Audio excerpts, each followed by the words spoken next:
Hello, room 19. Today is Crazy Hat Day and Crazy Hair Day, and I'd like to continue Blood on the River. We are now on chapter 5. We anchored at Dominico, a very fair island, inhabited by many savage Indians. They are continually in wars, and will eat their enemies when they kill them, or any stranger if they take them. Master George Percy, Observations. Every sound wakes me. I crane my neck. Is this the night someone will murder Captain Smith? But each time it is only one of the men groaning in his sleep, on the retching of one of the poor souls who has not yet gotten over the seasickness. And so Captain Smith is still alive. We anchor at one of the Canary Islands, Gran Canaria. I steal a chance to go on deck and have my first sight of land in many weeks. Huge gray mountains, steep and rocky, rise up into the clouds. A few of the sailors go ashore in the longboats to fill our barrels with fresh water. And then we are on our way, riding the trade winds west toward the West Indies in the Caribbean. Captain Smith is still in chains, though they have freed his wrists and only his ankles remain shackled. When I bring him his morning wash water, he is writing. I glance at the page, then quickly look away. I don't want to be caught being nosy.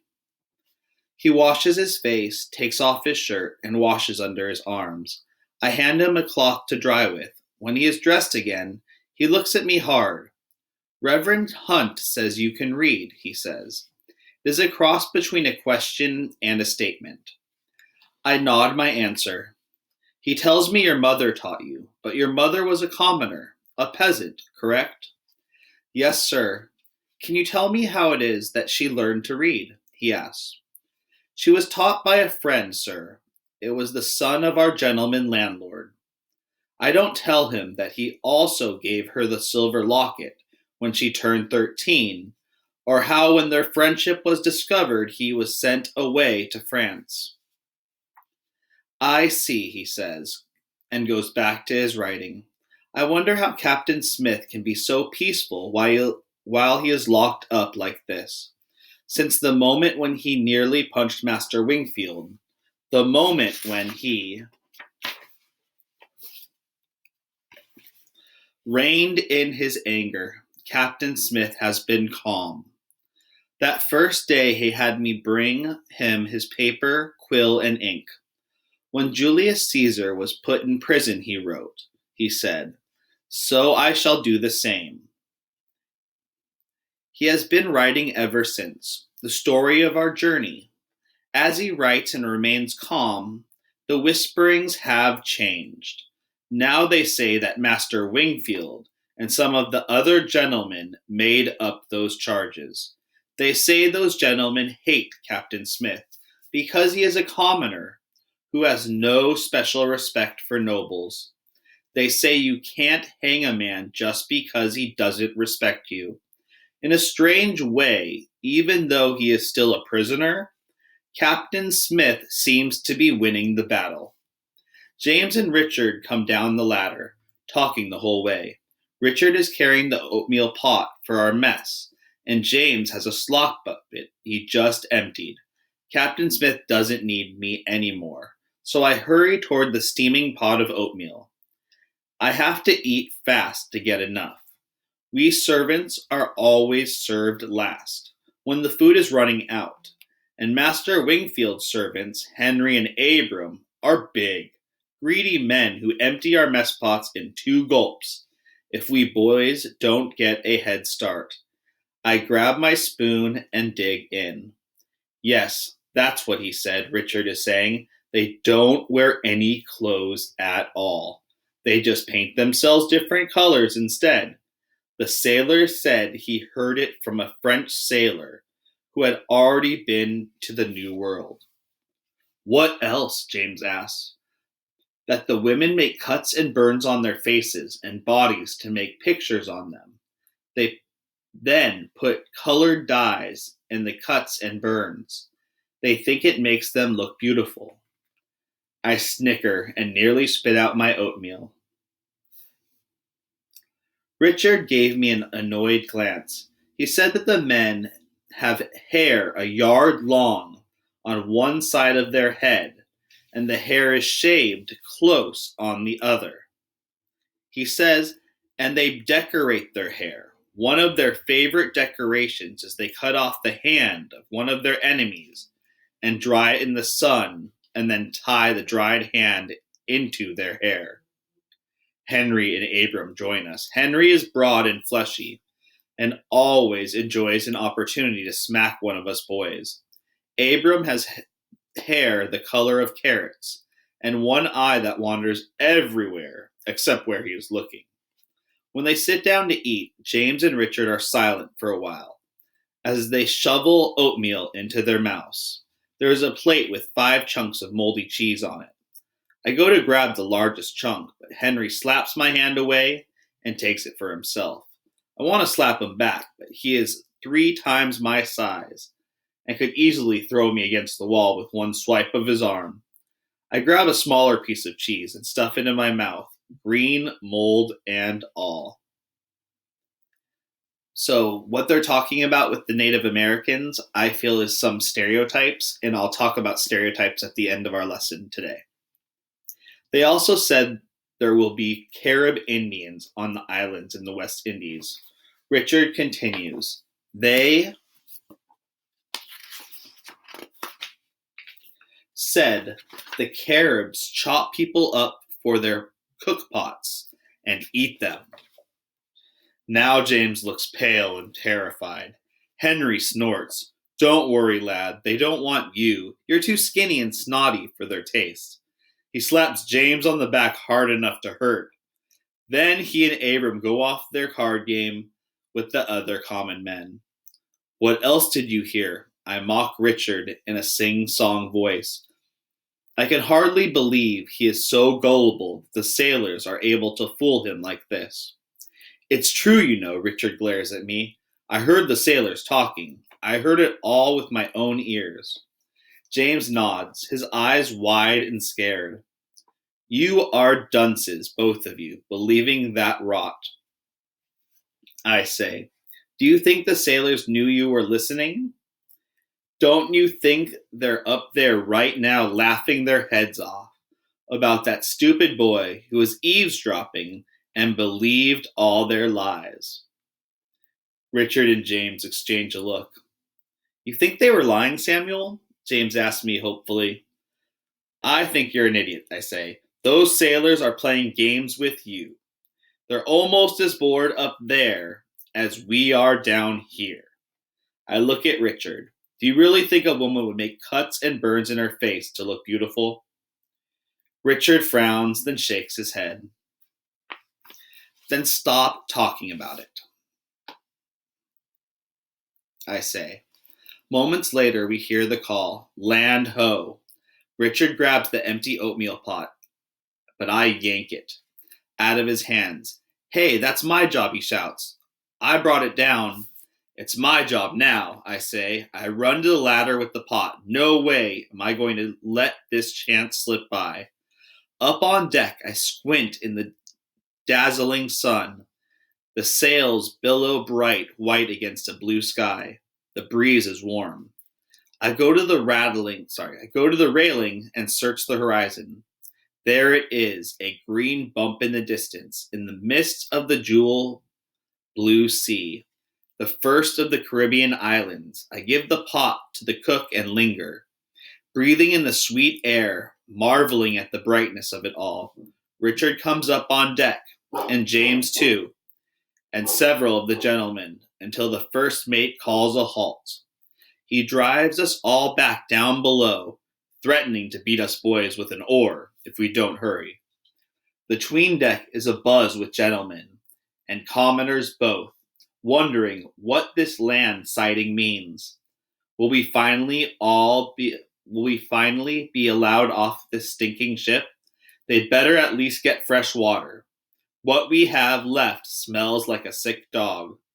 I want fresh meat. I will demand that I be let off to hunt. When the shouting begins, up on deck, we all fall silent. God save us, they're coming. Look at them. They're monsters. Captain Newport, permission to man the gun, sir. James and Richard both look at me as if I have the answers. I decide I'd rather be beaten with an oar than sit in the dark 'tween deck waiting to be devoured by sea monsters. I scramble up the ladder to the deck. We are in shallow water now, and the sea is translucent blue. Moving swiftly across this crystal water are several canoes. In the canoes are the very creatures conjured up by Richard's stories. They are naked, their skin painted red. The women's faces and arms are tattooed with patterns. The men's hair is long with beads and bones. Human bones? Hanging in decoration, they are coming quickly toward our ship. I catch my breath. I expect to hear the scrape of the cannons being loaded, but instead I hear Captain Newport's voice. We are not Spanish barbarians. We will not slaughter these people unless they attack first. Get Smith now. Two sailors swing down into the 'tween deck, and there is the clanking of chains as they unlock Captain Smith's irons. Captain Smith emerges from the 'tween deck. He stands on the deck watching the approaching canoes. His back is straight, his chest puffed out. He does not look afraid, only determined. A tall man stands up in one of the canoes. He is naked except for a ring of bones around his neck. He raises his hand. Captain Smith does the same. Captain Smith begins speaking strange words and using hand motions to communicate. I easily understand the hand motions. We come in peace, hand over his heart. We desire trade. He dangles several strings of sparkling beads. We need food. He rubs his stomach. The man in the canoe stoops and picks up something that looks like a very large pine cone, with spiky green shoots coming out of one end. He pretends to take a bite out of it. I breathe a sigh of relief. He has understood. All afternoon, the natives come back and forth to our ship in their canoes, bringing sweet-smelling fruits and other food from their island, which sits green and lush nearby. The large pine cone with spiky leaves turns out to be called a pineapple, and it tastes like food for a king. The cook names the other things they bring: mangoes, papayas, plantains, potatoes, tobacco. In return, we give them knives and hatchets, beads and copper, and they are happy. So this was a form of trade. The English sailors had some items that the Native Americans wanted, and some of the items that the Native Americans wanted, the English needed. For example, they had food: the mangoes, papayas, plantains, potatoes, etc.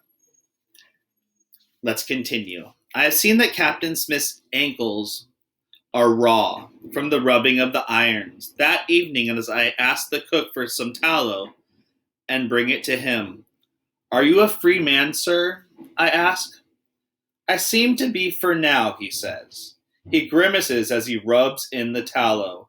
The sores on his ankles are cracked and oozing.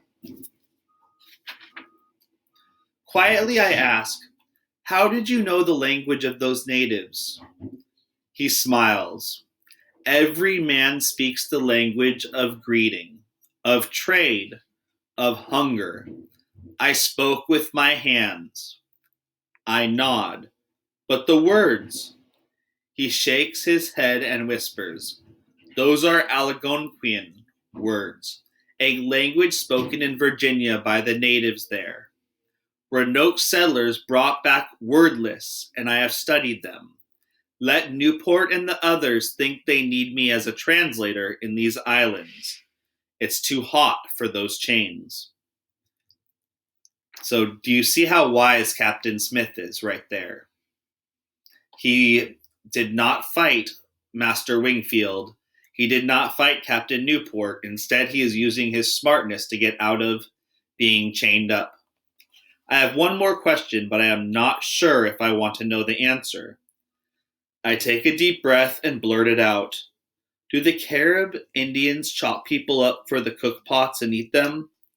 He stops rubbing his ankle for a moment and looks at me. Only if they catch them, he says.